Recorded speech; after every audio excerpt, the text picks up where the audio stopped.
to say much. I want to give you an experience of a couple of out-of-the-box sessions, and then maybe pull out some of the principles that you could, as take-homes really, that you could go and do without doing any out-of-the-box, but just that atmosphere. Some of you, you'll know, you'll just recognise where it's come from. If you think of Godly Play, you'll think, oh yeah, that's so much in the atmosphere of Godly Play.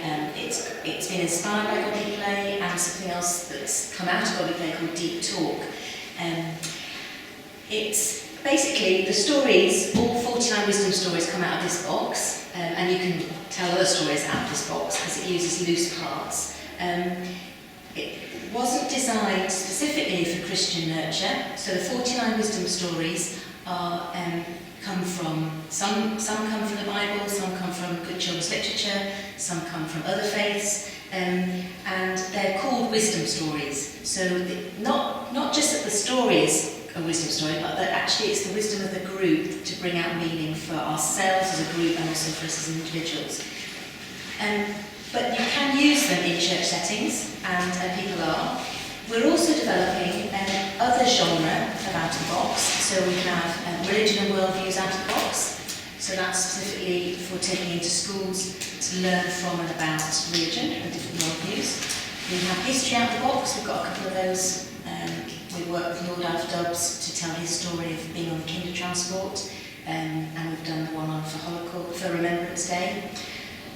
We are developing science, technology, engineering and maths out of the box, STEM out of the box, music out of the box, and all of the same box. And the one that you might be interested in is the Christian nurture, which we'll probably call in Shalom out of the box. So those will be specifically Christian stories for Christian nurture, assuming we're wanting to learn more about the Christian faith. Okay, but you can mix and match them. So you can, some churches are using a bit of wisdom out of the box and a bit of Shalom out of the box, depending on what your group needs. Okay.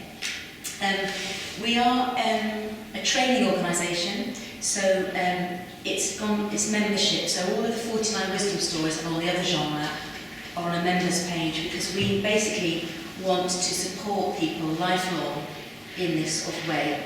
So you get a one-off membership, and then you come to trainings, and you can come to members' chats anytime throughout your life and access the 49 wisdom stories. So it's operated on that. So I won't be able to say, oh, you can get these stories from here, because we are convinced that it really is about the atmosphere, it's about the way we do it, not what we do.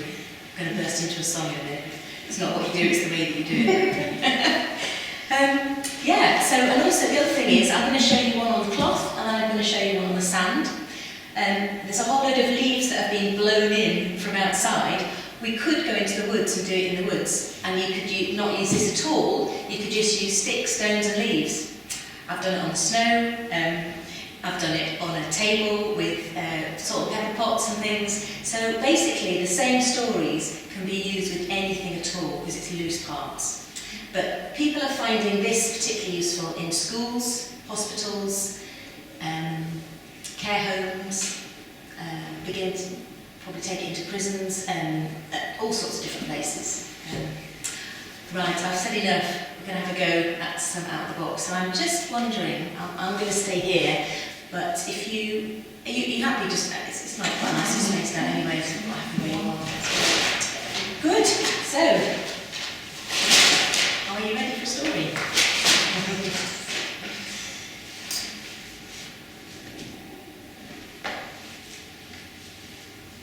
Now we have time and space to breathe.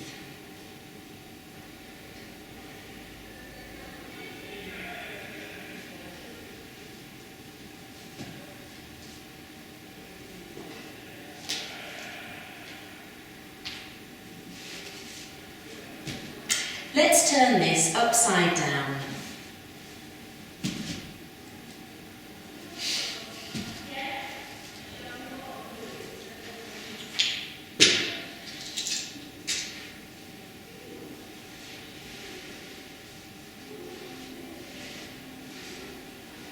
Your story, my story, our story. Let's be curious about this story.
once a person who found a stick. They liked their stick.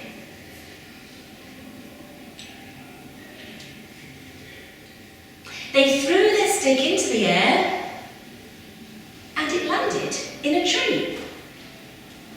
Oh, the stick was stuck. The person wanted their stick back, so they threw a ball. Oh, that got stuck too. They threw their shoe.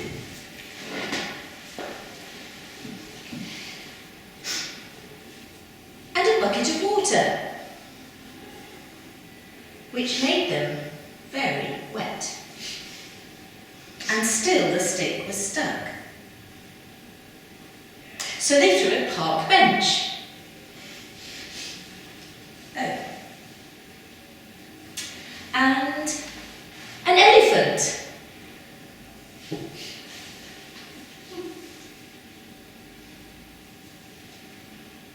A parrot.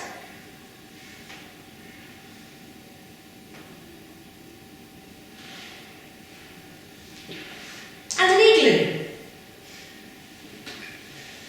Still, the stick was stuck. So they threw a spaceship.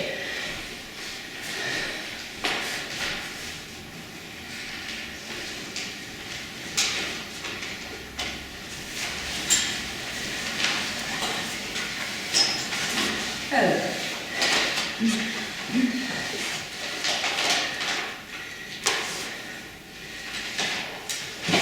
Another stick.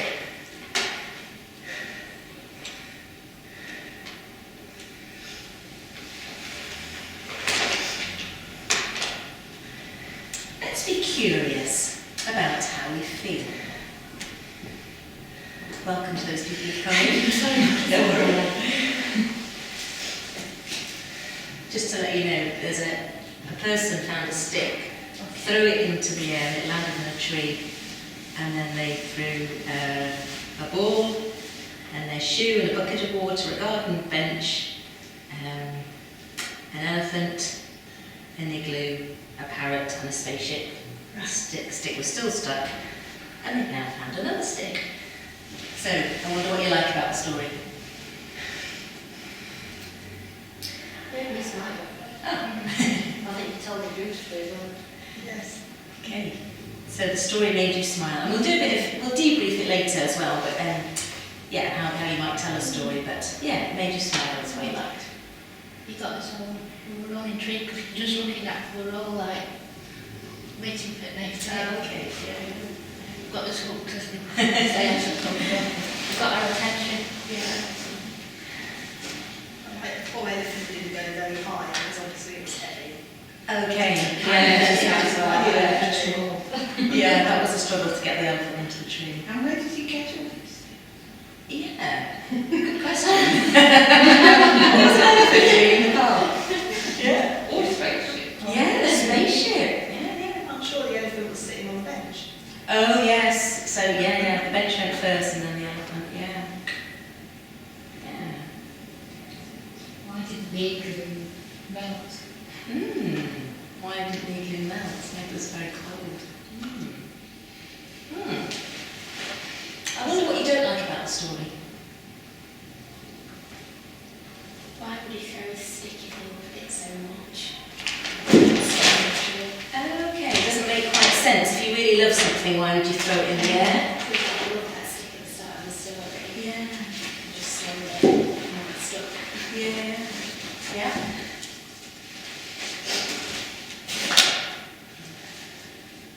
What we do. What happens next? It's on the side. There's certainly this stuff in the trees, isn't it? Yeah.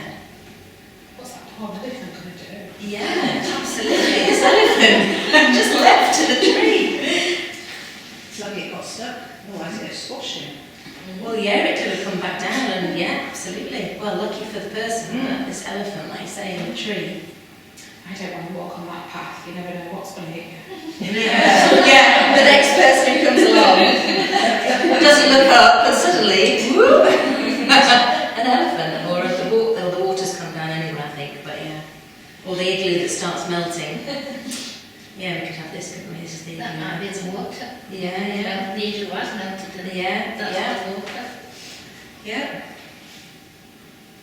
What's he going to do with the second stick? Yeah. So your sort of question about, if you really like something, why would you throw it in the air? Or do you think this person might go and throw the stick into the next tree, or is going to hold on to It's a it? lesson. Maybe. Not like throw it into the tree to grab the other stick out. Ah, yes, that's another ending, isn't it? So the person can find the stick and then go back. Oh, another stick, I'm going to throw this in, and oh, he's got his stick back, or she's got a stick back. Yeah, could be that ending, couldn't it? Yeah. I wonder what this story reminds you of.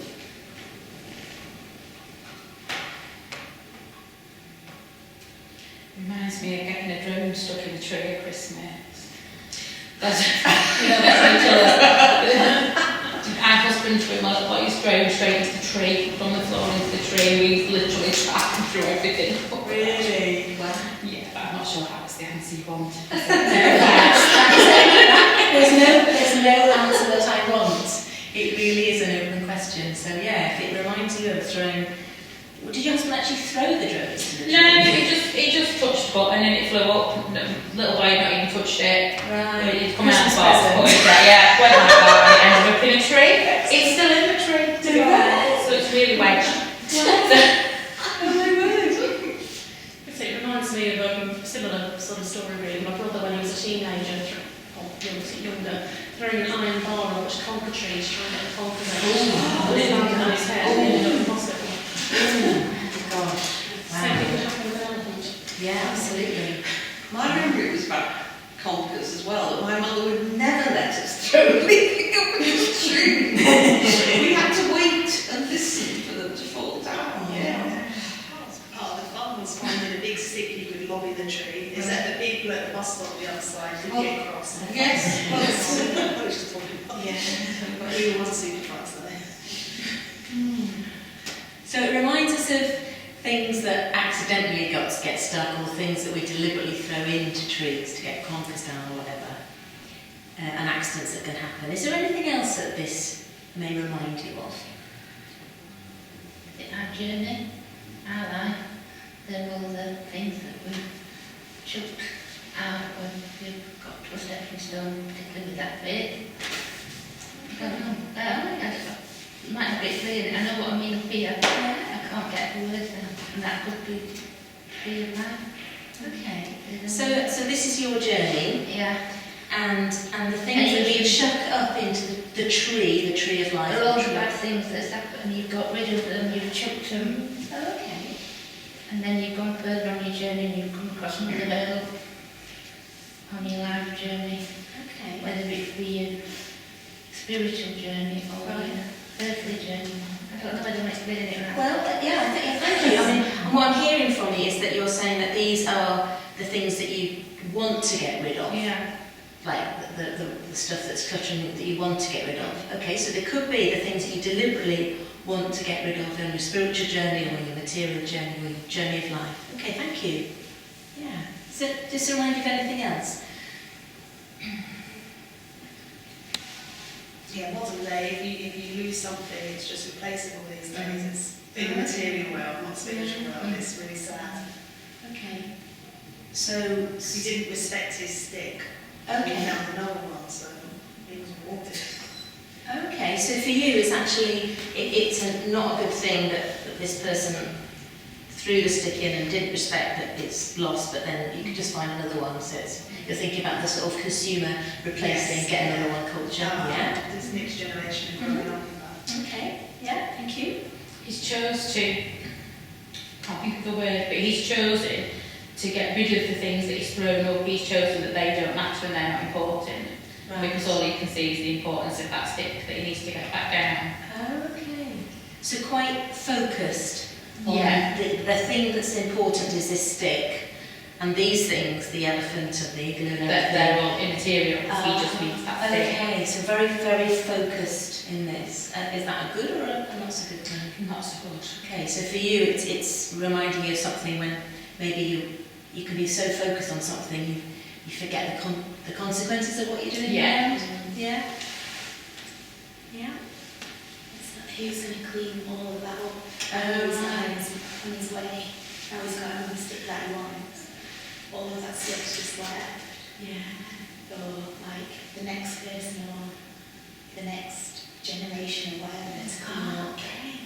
To sort out. Right. The sort of unresolved maybe bits, maybe that Jim was sort of, you know, you've got this throwaway list, yeah, somebody else's problem. It's bad enough if a parrot does a poop on you, but if that elephant poops and you happen to be walking around the Yes, yeah. There's big consequences for throwing all this up into the tree. Absolutely. Yeah. Yeah. And would anybody else think he was being sensible? You know, that stick's terribly precious to him, but it's a stick. And isn't he overreacting dreadfully? Yeah. I think he's got autism. Yeah. So, yeah, an overreaction to something. Could be. I mean, it would be hard to explain to somebody else how precious this stick was to you. But it's obviously very precious to him. But then I was thinking it reminds me of the shepherd going after the wrong lamb. Yeah. So, So there's maybe So there's like it's not. It doesn't sound like this person was definitely wrong or definitely right. There's a balance here, and it could be that it was such a stupid thing to do, or such a dedicated thing to do. Could be either. Yeah. Does anything else need to be said or done in here before I put this story away? Do you think the spaceship / drone should be in the tree on a... That's it now. Would you like to get this down somehow? Yeah, have you got a stick? Okay. So for everything that's been said and for everything that hasn't been said, thank you. So let's put these back in here.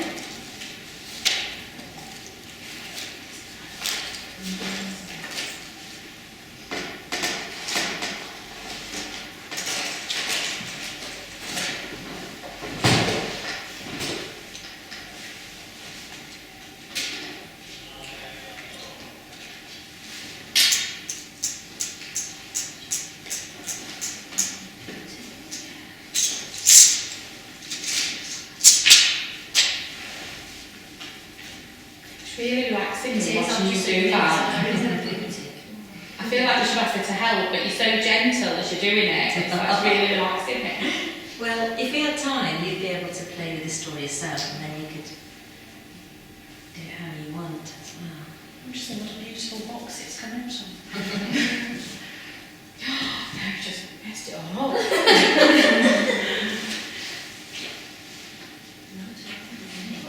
Amazing. Look at that. Thank you. Makes my pillowcases with my story bags in look really sad. So, I'm going to share another story now, if that's okay. It might be that. So, if this was a full out-of-the-box session, then I might invite you to respond in whatever way. So, we might have some clay or paint or writing materials or blocks, or you might want to play with this. In schools, the children get this out and play with it themselves. And maybe for 20 minutes or so, that would go for a walk, and then we'd come back and have a cup of tea or drink or some sort of a celebration, and that would be like a full out-of-the-box session. There's another way that you can respond to out-of-the-box stories, and I'm going to show you using the sand now. So we might actually will need a bit of this as well. So that there.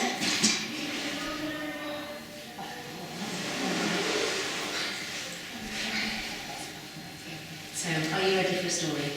Yes. Now we have time and space to breathe.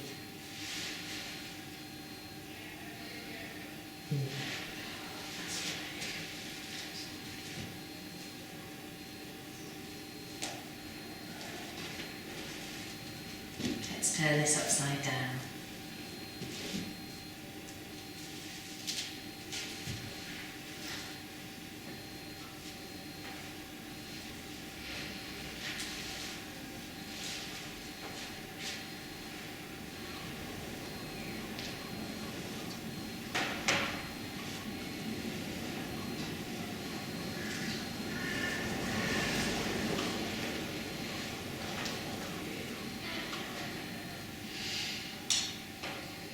Your story, my story, our story.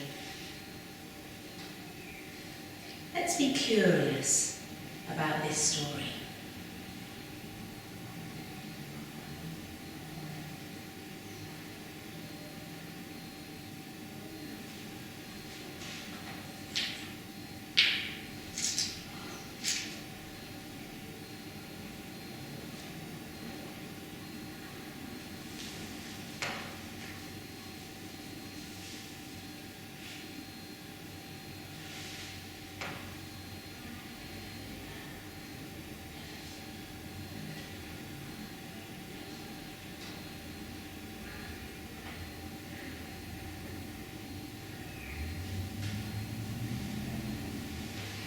There was once a person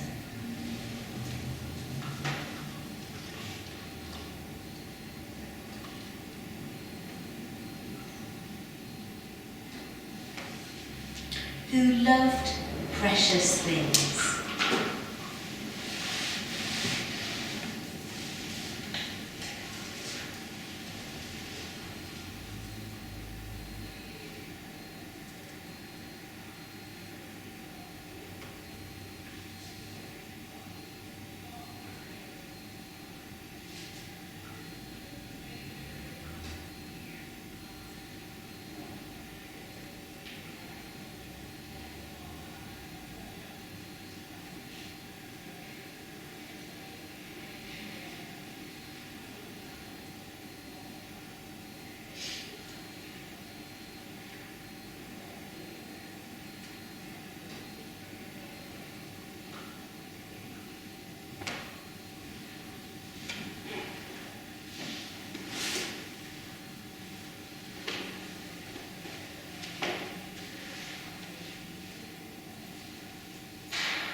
One day, they found something so precious.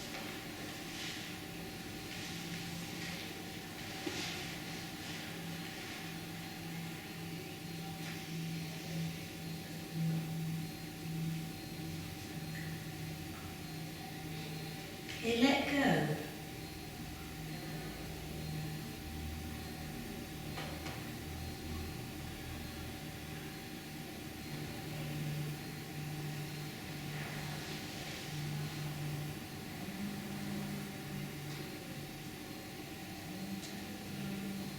Of everything.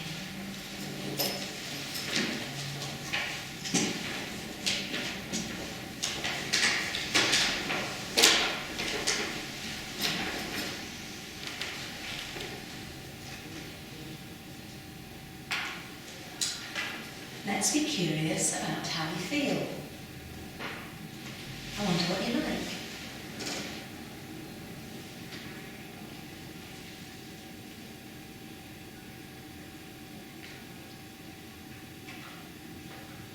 Did you find God? Maybe the person found God. I like that you put the other things back.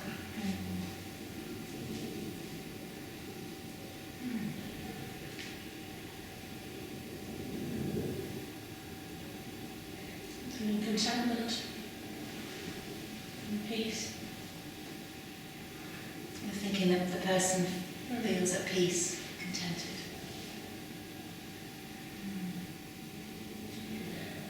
Maybe the person's been searching for something, and that's why it's collected everything. Now they've all been put back in their place. Now he's found what he really wants. So the search is now found what that person really wants.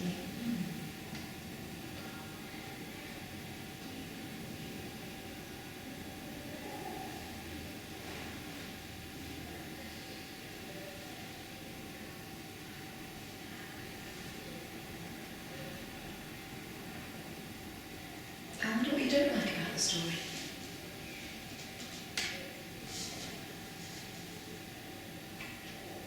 He's dismissed everything else. He's found what he's wanted and he's just dismissed everything that was precious to him before. So it feels to you like a dismissal, this letting go, feels to you that this person is dismissing them. Yeah, because everything that he collected was very precious to him as he collected them. And it makes you think what's so precious about what he's got now that he didn't have before. So what is it? Yeah, what is it about this that's enabled? More precious than the rest. But is he going to dismiss that when he finds something else? Is this really different from everything else? Is it something completely different from all, or is it just another thing that the person will then dismiss later?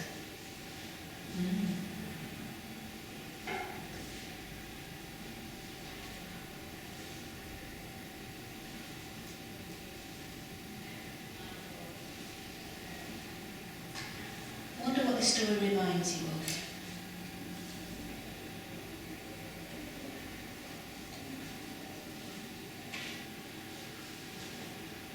I think for me, it reminds me of my journey of becoming a Christian, because I need this, I need this, I need this, I need this. And then when I became a Christian, I don't need all that stuff. Because I've got God. And He's got me. Do you know, we collectively do, I need this, we all need this, we like to desire that we need it. And then when I became a Christian, when I became baptised, I thought, I don't actually need that. It's superficial things. Because that's something bigger. That's what it reminds me of. Maybe that's linking to what you said earlier about God. Maybe so it could be finding God. Whatever that might mean to different people. Yeah. The most precious things aren't things at all.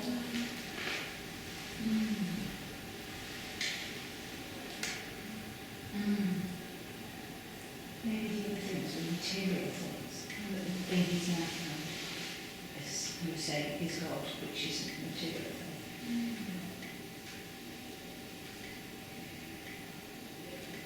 Reminds me of the parable Jesus told about the pearl of great price. That the man sold everything to have the pearl.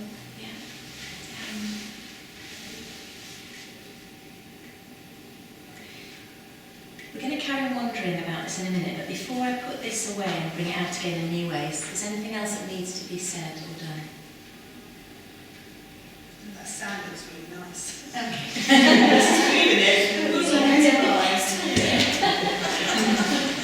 And if you were closer and you'd be able to get your hands. So when you started putting bits down, I thought, yeah, it's like when you go, you think, oh, it's lovely and standing, and you step on something sharp. Yeah. Okay, so I'll put these things away for the moment.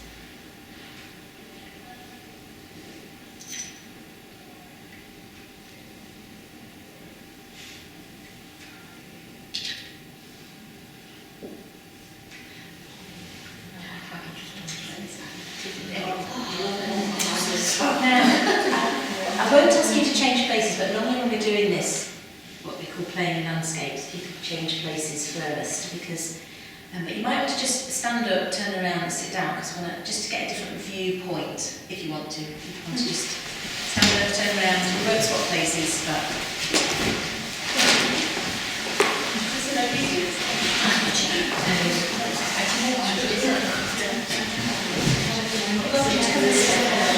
Just watching what I'm going to have to Okay, so I'm going to invite you to create a landscape in the sand. We can just use the sand itself to create hills and valleys and whatever, playground, whatever we want. We've got these things if we want to as well. And I'm going to ask you to create a landscape of how you are feeling about your ministry with children or youth. I'm assuming that everybody here is some sort of working with children, youth, either in sort of workplace or voluntary in churches or whatever. But how are you feeling about your ministry with children and youth? And how would you like me to show that in the sound? I think this probably was just me. I think I'd like you to flatten it a little bit, because I've said before, and I don't feel I know enough. I don't know how to explain it. We've discussed it before, and we feel like we don't know enough of the Bible enough to Yeah. like, you just say a scripture like that, we feel like it's like, even though we obviously we're working with like ministry and our church, which sometimes we can't. Like these ladies have just, like this, you've said, you've like picked out a couple verses. I feel like, because I can't do that. And I've said many times, I've said it to you guys. I feel like I can teach the children, I can teach in maths and English. But I think because we all see things in a different way, I often struggle with, am I doing enough? Am I doing it the right way? If that makes sense. So just for it to be that hill, to me, that the top of that hill is where we aspire to be. So me, I would like, you need to flatten that for me out a little bit. So you feel like you're down here, maybe, Yes. but there is a hill, and you Yes. feel at the moment like I'm heading up you're that like hill. to head up the hill, Yeah. but there's some things either about not knowing how to be right with the children, but also maybe scripture and all of that. Yeah. It's like, oh, how do I get there? how do I get up this hill? Is that? Yeah. Okay, thank you. Get a little person and put them in the hill. Oh, we are going to get, we get, oh, sorry. Yeah, so they're covers up because if it's the ministry side, Yeah. I don't know. So, You feel I like can it's tell things, but I get an actual minister to come into the ministry bit. okay, yeah, so similar, and you can put yourself in the landscape in a minute, but are you sort of feeling a little bit similar and like Yes. get an expert in, get a minister in, because I feel like it's over my head a bit in this. Okay, thank you. So you feel almost like in the sand. Yeah. Okay, so I think if you put your finger around it and did a moat around the hill, Mhm.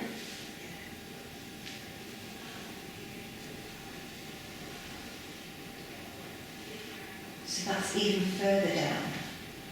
I'm at the bottom of that bit. Oh, in this, moat. you're in the I'm moat. So Right. I'm not on the flat bit. Right. I'm at the bottom of the boat. Right. And all the other people in church are like on the mountain. You feel like they're all That's up here. exactly what Yes. I said, isn't it? That's exactly what. Right. Just keep swimming. Yeah. That's my Okay. favourite saying, just keep swimming. Okay. Is this enough to show the landscape? Does anybody need anything else in here? Because we'll all be different, different in how we feel.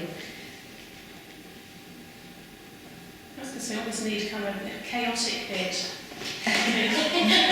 chaos. Yeah. That's water. You want some Right. So this moat is like, is it one of those rapids that you can go down? You go Just down. need one of those little boats that you need to get into go around. You want a boat. Yeah. So we make the boat in here. That's We're just trying to, oh yeah, that's us as well. That's like a lazy river.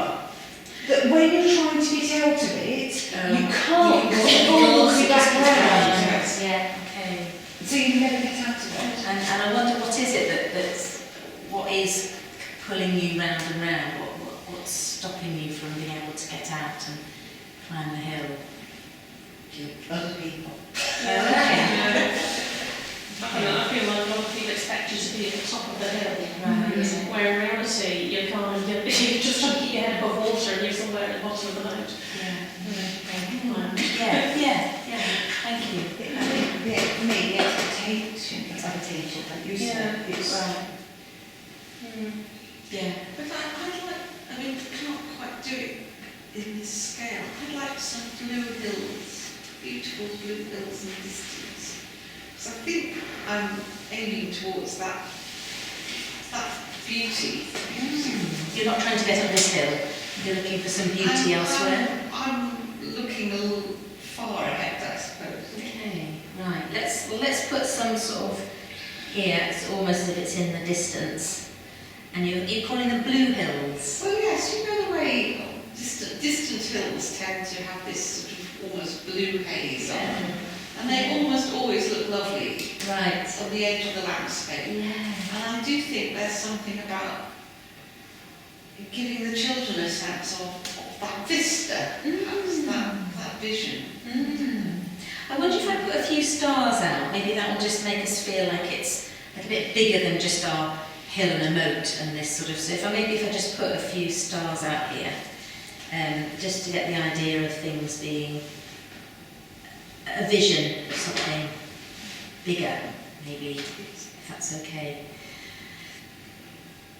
Right. Something to look at and fix our eyes on. Outside of the immediate, there's a mess. Okay, so I wonder then, and we could use any of these, it doesn't have to be this precious stone, it could be, you might want to choose the feather, the shell, the sea glass, the golden thread, the acorn. Any of these could be for you what's really precious. I wonder what's most precious, so precious for you in your children's ministry or youth ministry. The children. Children.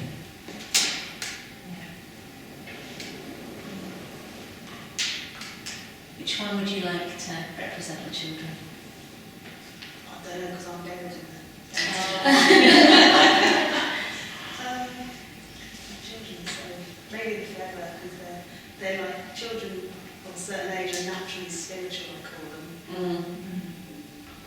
And just flow and go with it. So the children.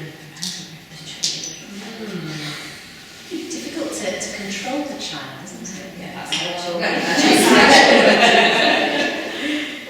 Yeah.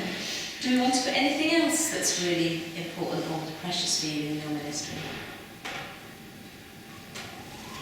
Other people that we're there with, I think we've all got a really tiny team that I've got with, but we would go insane if we didn't have all of them there. Right. It's maybe a safe room. So part of a team. Yeah, the people that... Shall I put a few people here? Or do you want to... Or would one of these represent? So we've got an acorns, glass, golden thread, precious stone. I think the thread, because I think we're all joined together. We are a group of friends anyway, aren't we, outside of what we do. Yeah. And I think each and every one of us, if we're there, lots of us, we're there specific on a Tuesday night, which is when we run a kids club, but we also see each other every day, don't we? It is, if you're struggling, we're all kind of attached together. Does that make any sense? Yes. Collaboration between the other leaders. The idea of the club with which is like a joint thing, somehow, and then everybody else will their input and all the things like joint. So creativity amongst you as a group. Yeah, that's really precious. That's why we're all exhausted, because we all keep having these crazy I think we push each other out. I think we push each other out of this comfort zone. It's maybe what we normally do. Right. You can think that's it. Well, you are. Encouragement with each other to go further than you might normally. To be I need that. I need some people to push me out of that comfort zone. So I do this, you can't. Well, I'm putting kettle on, so you are. But there needs to be somebody to put the kettle on and make the team. Is there anything else that you want to represent here that's really precious to you in your ministry? So it's an acorn, I think, for growth. Particularly as we're coming out of such a still time, we're kind of trying to grow things again. Some of our families have kind of moved on, or things like Messy Church, the kids have just outgrown the best one in the world. So we're having to, start a lot of things from the beginning again. Plant new seeds. Where do you want me to put this?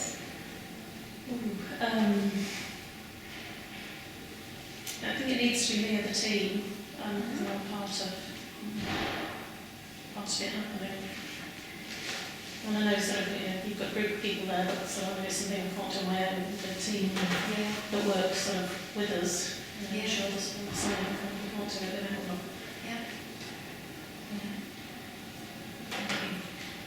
I think Jesus. Jesus. To be at the heart, you can't do anything apart from him. And and I was thinking about how we represent it in a piece of glass. Just remind me, sorry to quote that, but there's a verse about sing to a mirror darkly. Like, we know Jesus, but we don't, and we have so much to learn about him, and we're going to be learning all of our lives. But he accompanies us with it, and I would put him in the middle of the people. In the middle of the people. It's very bad. It's amazing that you can do that. That's what we're saying. It's not a bad thing, not a negative thing. It's just amazing that you can do that without I can't. And maybe in this team, that's how we grow. Joanne can do that. Is there anything else that needs to be said or placed here before I invite you to put yourself in the landscape? This is, if you got another thread, I'd somehow stretch it out a long way, because I was thinking the reason I suppose, doing junior church now is I had a lovely time in Sunday school when I was a small child. We had a month. And somehow and I was trying to think what it was, and I don't think it was so much the Bible stories we learned, it's just how lovely the people were to us when we were little. And they were your teachers, but they weren't school teachers. So the sort of, all the things that you got told off for in school, you didn't get told off for in Sunday school, you just got cherished, really, you know. And that feeling of that thread which stretches out from that place right across and goes back, presumably centuries, from people who taught them. And, you know, I think that's really important, keeping that, handing out on to the next generation. And I hear you talking really about relationship. It's the relationship with those teachers and how they were with you as a child, which you're now passing on to the next, and to the next. We've got, this would go all the way around if you want me to, or it could be something else. We've got 3 pieces here that we can do what you like with. I would stretch it out across the floor, back into the, as it were, almost the mist of time. I should know like with that, the fact it's got bits on it. It's Yes, some good connections through generations. Yes.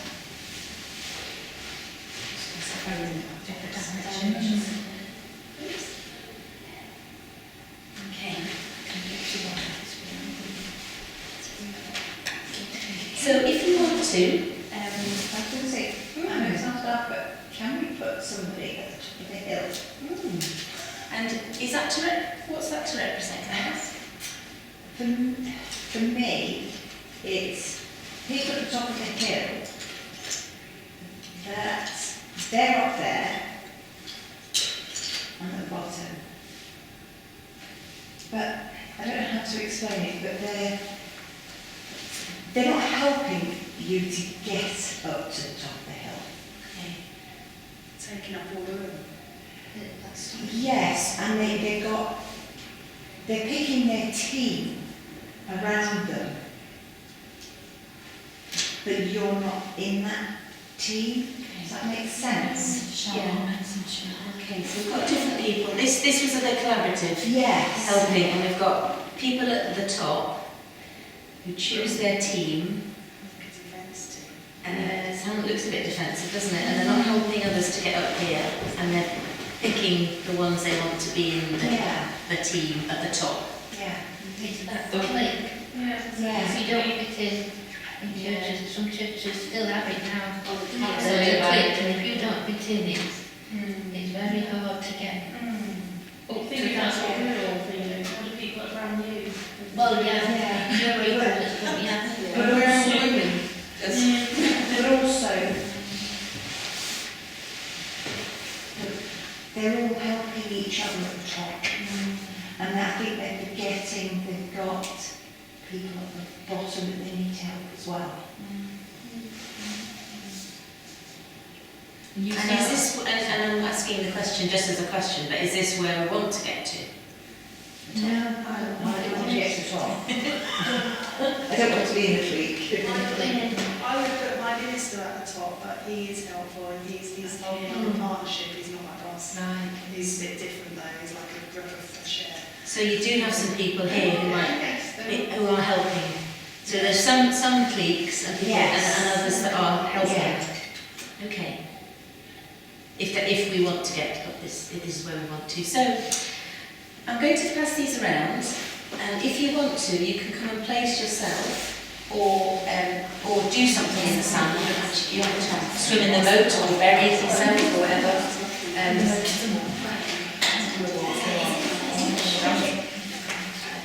So for everything that has been said and everything that hasn't been said, thank you. Can I ask, do you ever get your sand out for the next time and find something was hidden in the sand? Yeah, sometimes. Yeah. And I'm going to put them away now. Normally I'd say come and get your own person, but just because of time I'm going to put them away if that's okay.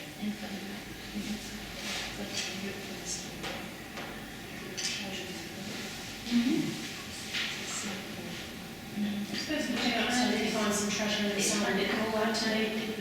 Yes. She told me, when you tell me that, what she says.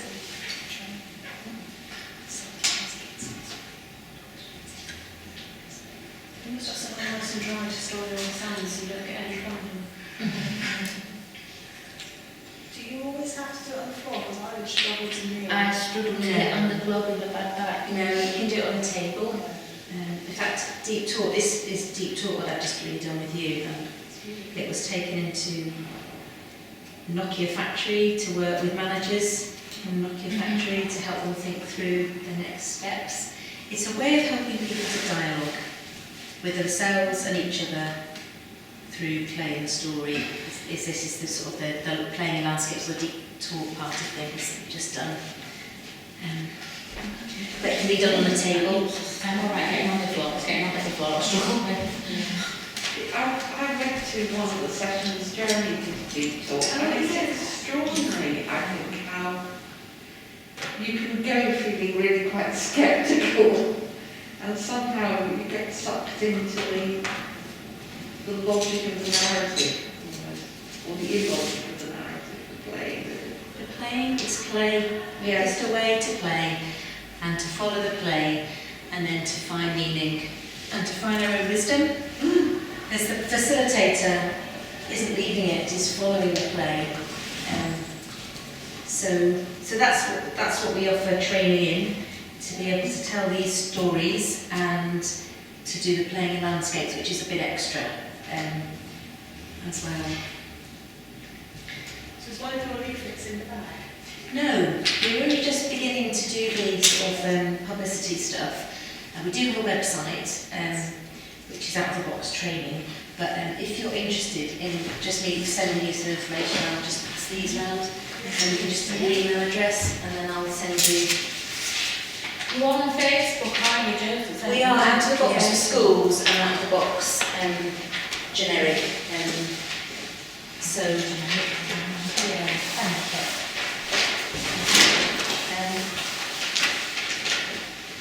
it's more about a movement than an organisation, so it's a movement of story and play to transform wherever we are. And there's not many places that you can't actually bring story into, like Nokia Factory where Tula went with managers. You know, she plonked a bag of sand on the boardroom table and helped them to think through things in a non-confrontational way, where you imagine it, we can think of new possibilities once our imagination starts going, and we get out the works and we can turn things upside down. And I used to be a teacher, and I'm absolutely passionate about well-being of children. This is how this started a year ago. We wanted to bring something into schools which would help the well-being of children, give them resilience, find their own wisdom, and turn education upside down as well. So that's what we're about, a movement really, and it's through story and play that we are a drop in the ocean, but to help things change really. So, does it work with like bereavement counselling, so people who are counsellers are using Outofthebox as well. I mean, we don't train you in therapy, we train you in this, but if you're already a therapist, you can use it as a tool. So I'm a spiritual accompanier, and I use this in my spiritual accompaniment of people, and it's similar with counselling. I imagine it can help with people that have just gone through bereavement, that like you can feel like, but where we where they are and Yeah. help them to see how it's affected them. Absolutely, and it's the physicality of things which unlocks things. It's not just cognitive, it's heart, gut, our bodies, which unlocks so much. We do need to finish, but thank you so much for coming and participating. Thank you.